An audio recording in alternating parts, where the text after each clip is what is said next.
Hello and welcome to the Science on the Seventh live stream, a virtual space where we talk about topics related to air quality and health. I'm your host, Pallavi Pant.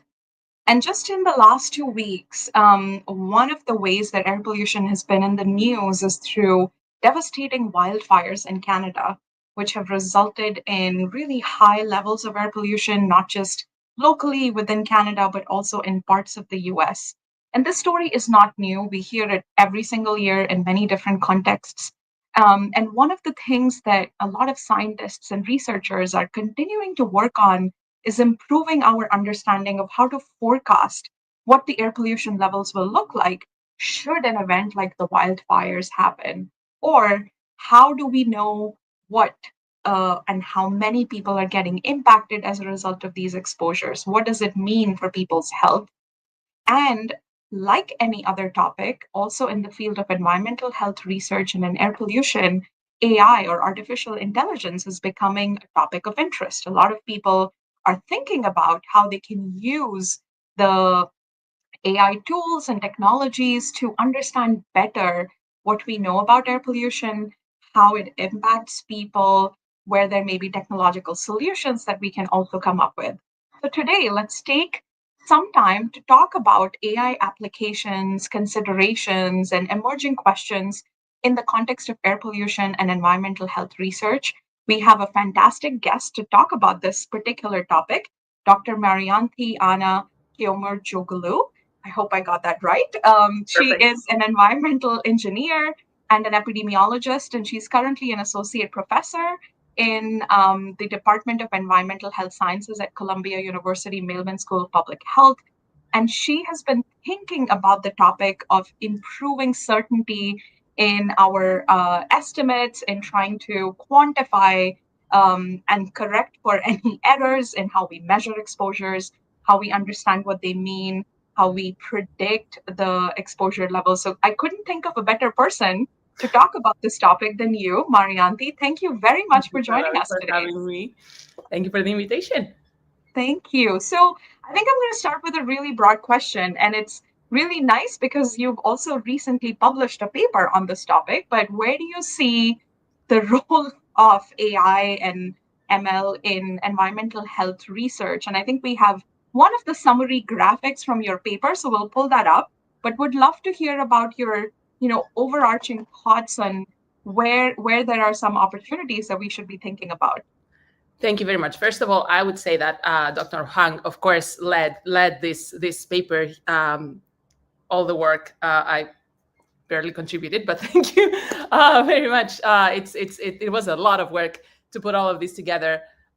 So AI can be a part of a lot, many aspects of our work in environmental health, starting from exposure assessment, or even before we go to exposure assessment, starting off when we're talking about air pollution specifically, starting about predicting air pollution concentrations.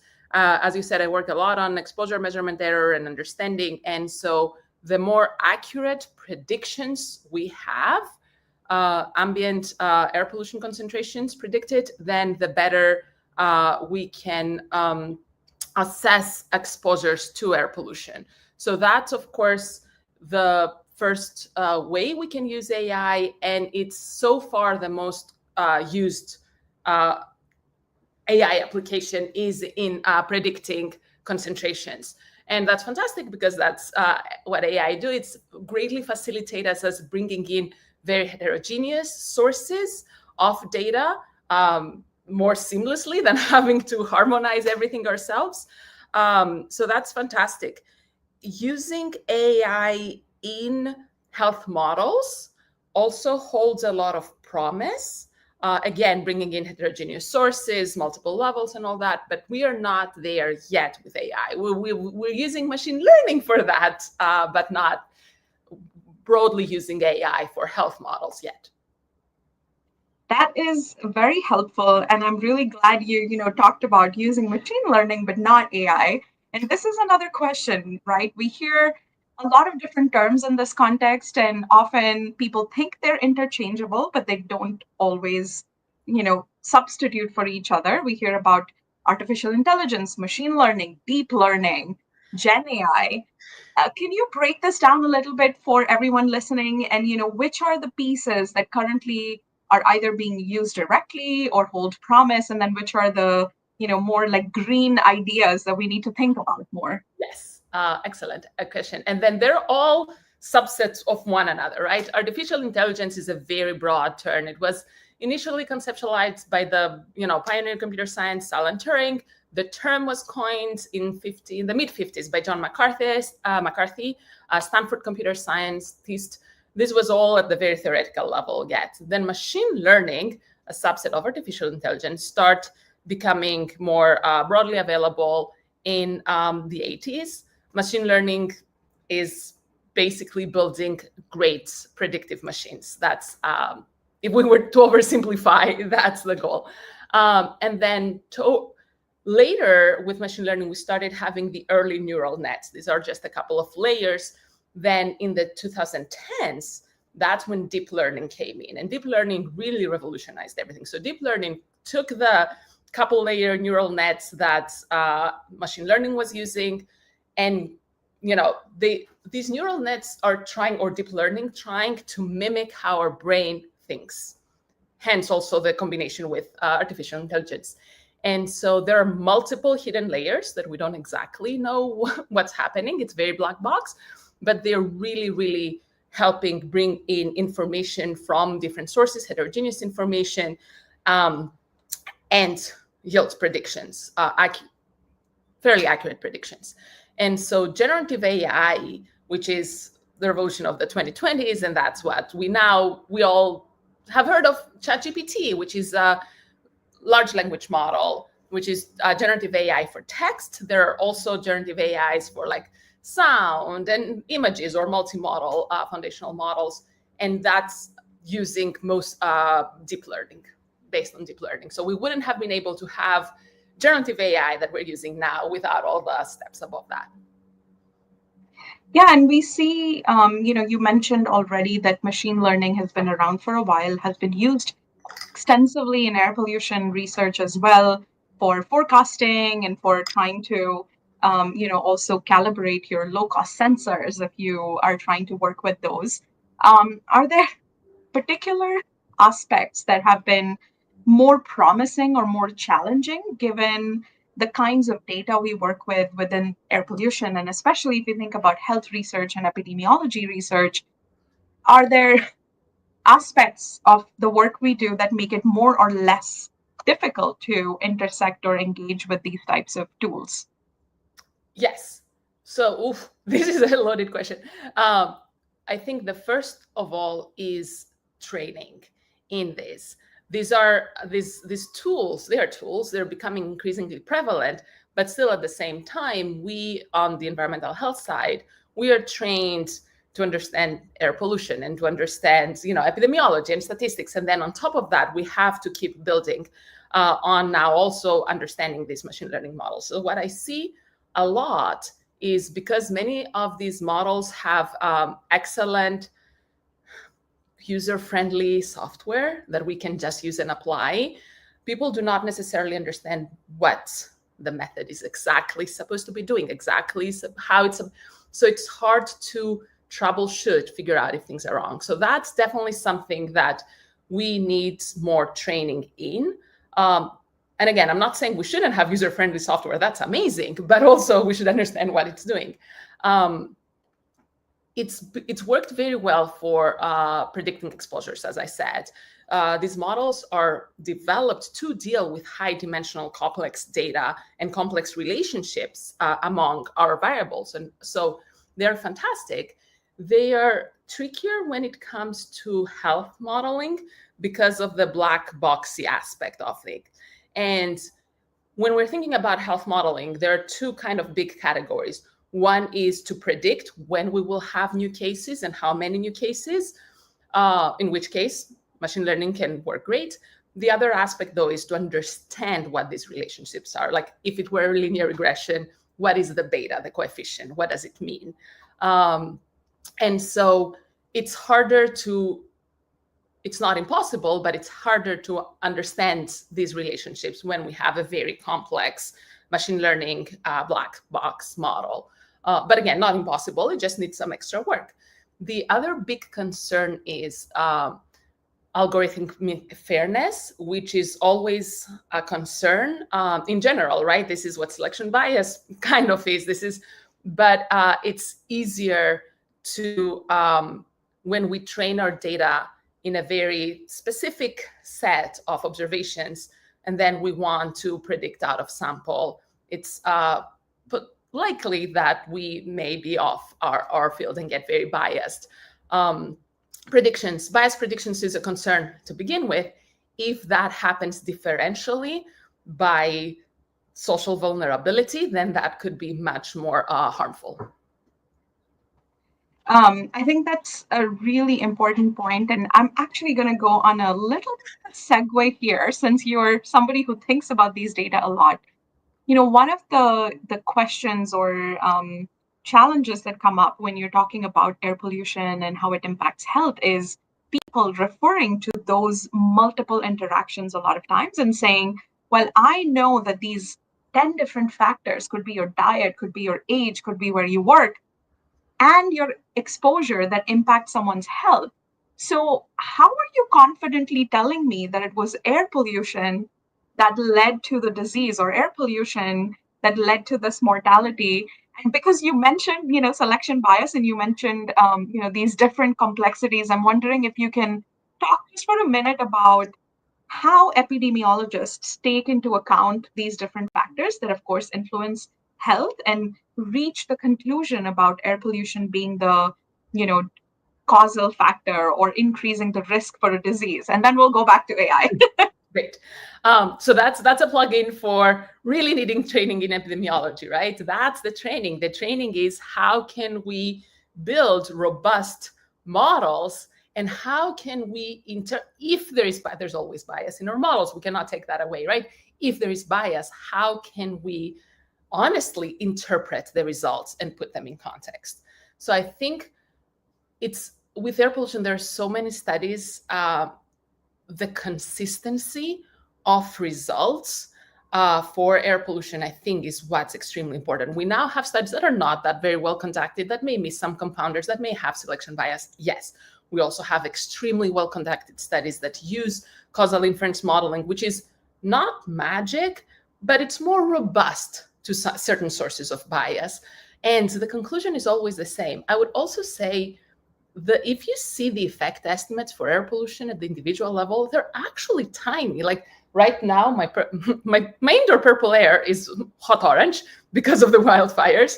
And so any risk for me individually today, it's going to be relatively small. Also, I'm relatively healthy and all that, right? But that said, we all breathe right now. This is not just me, right? New York is 8.5 million people. So at the societal level, these small individual level increases in risk actually add up to many numbers. So I think that's also something very important to keep in mind. Whereas, let's say, if I were eating, fast food, greasy burgers every day, my individual risk would be much worse, but not every person who lives in New York has that diet. Yeah, I think I'm really glad you used, that kind of analogy and example to talk about the risk at the population level versus what we may be experiencing ourselves in our lives based on our lifestyles. So you also mentioned the training aspect, training in epidemiology, learning these methods. And of course, the new generation of scientists that are coming up are going to be using more AI tools in the work that they do in their own workflows. And I'm also wondering, as someone who trains the next generation of people doing this work, what does this changing landscape really mean for academic and research training? And is AI already being used in some capacity? Where do you see some potential, again, sort of opportunities and even pitfalls of, jumping on the bandwagon? Yes. So all our trainees and all of my colleagues, I think right now, are using AI, from the very simple to fix our language because our abstract needs to be, 200 words and I'm at 300. Please fix it. To how we can make, edit our papers to be more succinct, more to the point. That's definitely one use. I think especially that's amazing, especially for someone like me. English is not my first language, so it's very helpful. It simplifies things, and that's not running, deep learning models for health models, right? This is how we use it in everyday interactions for our work. Many of our students use generative AI like ChatGPT for code, for example, to help with code, which is also amazing. During my studies, I've spent many, many hours trying to Google the end of internet to find a solution. Yes. ChatGPT makes it so much easier now, which is fantastic. The problem with that is, if it's a simple task, that's great. But ChatGPT or any generative AI are not statisticians. So if you ask code for a more complicated task, they can actually mess it up quite a bit. I had not realized that. I guess I was very lucky because I was in a meeting with a student and she had a complicated issue, and I didn't know, I haven't coded that, honestly, in several years. So it's like, let's ask our friend chat. And so the code was beautiful, but it was wrong. It was like it messed some steps, and that messes the solution quite a bit. So I'm very glad I was able to be there with a student who, by themselves, as a junior student, wouldn't be able to pick up the errors. And I wouldn't have known, right? If I had just seen the results on the paper, I wouldn't have known. So I think where the training comes in is to train our trainees to double check. So use it, absolutely. It's an amazing resource, but there are certain times that you have to double check everything. And we can, of course, not ignore hallucinations. That was in the news a lot recently. So double check any reference you get from generative AI. Is obviously very important. Yeah, no, I think those are really important points. I do think not having to, scour the depths of, stacks, trying to find the solution that works is a helpful thing. But I get this error. Where is Yeah. What does it mean? Someone must have been stuck at this before. And I think also, kind of going back to the science a little bit, as you also mentioned, exposure assessment is a field where there has been a lot of applications. But we also, talked about needing lots of training data. So in the context of the entire globe, where we have places with very less data on air quality in general, but we may have other types of ancillary data, like some people are now using images to try and understand what the exposures might look like. If we think of places with less data, less resources, etc., are there ways to effectively utilize these approaches to understand our exposures better? Or is there still some more work that needs to be done before we get to that stage? Both. So I think fair. So yes, we have access now to so many different sources of data. As you said, images, videos, satellites, like AOD, we're talking about particles, or anything you name it. It's amazing that we can leverage all these sources. At the end of the day, none of these are actual concentrations. So we do need to train the model on some concentrations or to validate. So yes, it's amazing because it does allow us to fill in the huge gaps around the world. But if, for example, I think, like, if you have entire parts of continents without a single monitoring site, you do not know how well even you're doing. You could be very off. And the fact that maybe the same model is doing fantastic in Europe, does it mean it would perform equally well in like sub-Saharan Africa, right? So that takes the pressure off of having very dense necessarily monitoring networks everywhere. If we could, that'd be fantastic. But we still need at least some ground truthing in big parts of the world. So yes, extremely promising. but we're not out of the woods yet. I think that, I think the general theme is yes, and we need to do, all these additional things, which is only fair. I think, there's also something to be said here about the fact that even if you look at the currently available data sets that do, predict exposures for everywhere in the world, the uncertainties that we see in places with less monitoring data are almost always higher than places like the US or China or countries in Europe where we have now years and years of data. So this And will I have would, to go, yeah, sorry to interrupt, I would also have to go, it's not only uncertainties, right? Because you could have very inaccurate and very precise that estimates. is also true. Hmm. So we need both. We need, precision, but also accuracy. And I would Absolutely. argue probably for health models, the accuracy is, slightly more important, especially if More we're doing important. global analysis. Yeah, no, thank you for highlighting that. Um, I think the other part of the story, especially because we work in environmental health, is that, well, these are great tools, but they are very resource intensive. They require not just tons of data, but also energy to really run and run efficiently. And people are starting to pay attention to what the environmental impact of these technologies is. And, what do we know about that at this stage? And how do you think about it, and given the ways in which these technologies can be helpful, how do we ensure that we're not just adding another problem to the long list that we already have? That's an excellent question. We know they use a lot of energy. We know they use a lot of water for cooling because they can heat up, right?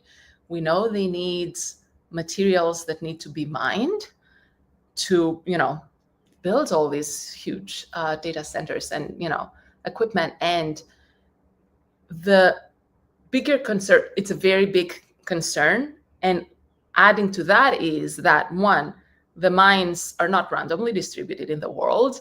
The data centers are not randomly distributed in the world. The power plants that produce the energy are not. So I'm here using ChatGPT for my code to make my life easier. And many other people are being exposed, not me. So that's a very big, not only emissions problem, but also environmental justice potentially problem. And I think I don't think we'll get away, or get away is not the right word, but stop using ChatGPT, or, it will only become increasingly prevalent in our lives and useful. So what I think is we need to set up standards specific for emissions. And so how can we make the entire process cleaner and more sustainable for everybody, potentially exposed, not only for the users. And I think that's something that we can add, it's not something that, yes, I can limit my ChatGPT usage, but when we're talking about billions right now in the world using it, right? It's one person won't make a difference. So we do need some specific regulations for these. Yeah, I think there's definitely so much more to be discussed here. One other aspect which I just like asking people, because it's fun, is you've spent a lot of years now working on environmental health topics and doing research. Was that always your plan? How did this happen, and what has your journey been like so far?